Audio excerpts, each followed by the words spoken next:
Hello everyone. This video is about Introduction to Probability. To understand probability, first we will see some examples. Listen all the examples carefully. This vacation, I will probably go to Singapore. I doubt that he will be allowed to go on a ride. Most probably, she will get the award. Chances are high the prices of gold will go up. There is 50-50 chance that she will like Italian food. The words probably, doubt, most probably, chances, 50-50, etc. used in the statements above involve an element of uncertainty. This uncertainty, which can be measured numerically or in the form of numbers, is called probability. Let us see in detail. Experimental or empirical probability. The probability which is based on the result of an actual experiment is called experimental or empirical probability. For example, tossing a coin 1000 times.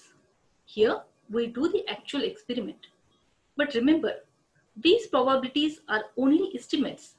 If I perform the same experiment for another 1000 times, I may get different probability. Now, look at the table.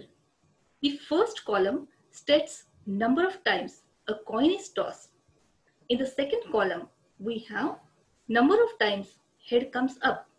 And the last column is about experimental probability of getting head. Have you observed one thing?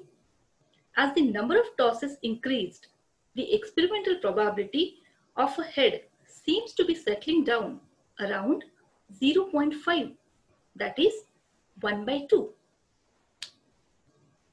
But this experimental approach of probability has some limitations, like repetition of experiment is not possible in every situation, as it may be very expensive or unfeasible. So we have another type of probability, theoretical or classical probability.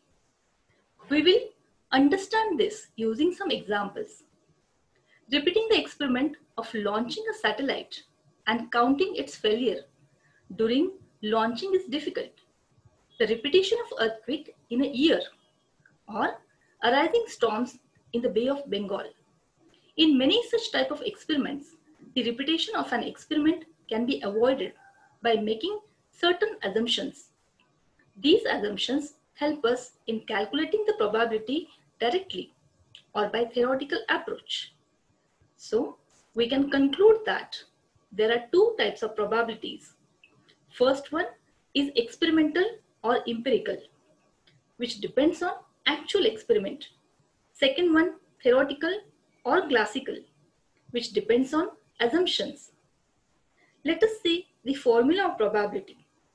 For an event E, we can write the probability as probability of an event is equal to number of outcomes favorable to the event divided by total number of outcomes. Now it's your turn. Try this. Flip a coin and complete the table. One is already done for you. Let me know the answers in the comment section. Thank you and be happy.